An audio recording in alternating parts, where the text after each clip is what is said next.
Bana, unapomzungumzia Zuchu ni miongoni mwa wanawake ambao wanakutana na vitu vingi sana, hasa kwenye mahusiano yake ambayo yamekuwa yakimzunguka. Tunafahamu Zuchu na Diamond wapo takriban miaka mitatu sasa hivi kwenye mahusiano ambayo yamekuwa yakiendelea kufanya vizuri.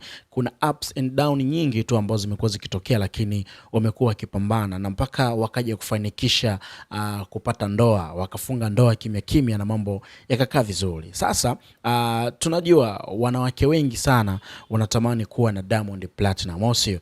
Yani miongoni mwa watu ambao wana dream ya mwanaume mwenye dream zao, nadhani wengi dream zao zipo kwa Diamond Platinum.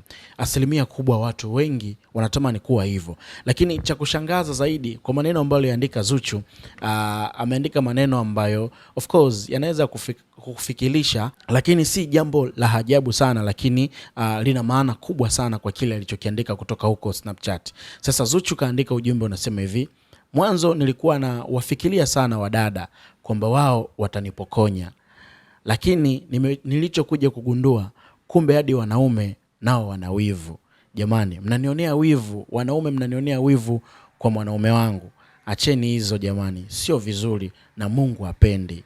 Ameandika maneno fulani simple tu, afu akamalizia na emoji ya kucheka kwamba kuna wanaume wanamuonea wivu Diamond Platinum. Yani wanamuonea wivu ni kama wanamtaka pia na Diamond Platinum. Sasa haya mambo haya bwana yamekuwa mazito sana, kiasi kwamba yeye mwanzo Zuchu alikuwa anafahamu kwamba ni wanawake tu wamekuwa wakimuonea wivu yeye kuwa na Diamond Platinum, mwanaume ambaye ana pesa, ana kila kitu ambacho anaweza kufanya naye. Lakini kumbe kuna baadhi ya wanaume nao pia wanamuonea wivu Zuchu kuwa na Diamond Platinum. Sasa hii imekuwa ni kauli tata, lakini si mara ya kwanza Zuchu kuzungumza hili.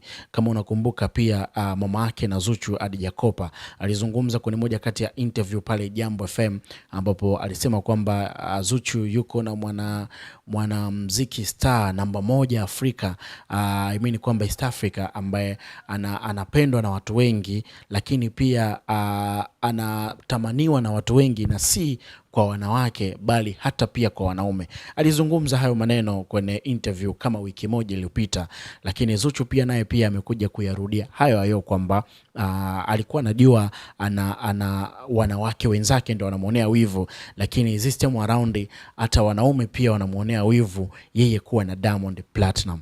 Haya mambo Mungu hapendi. Bana, kwa upande wako comment kwa hicho tukizungumza Zuchu, nini hasa comment yako? Dondosha comment alafu tukae sawa.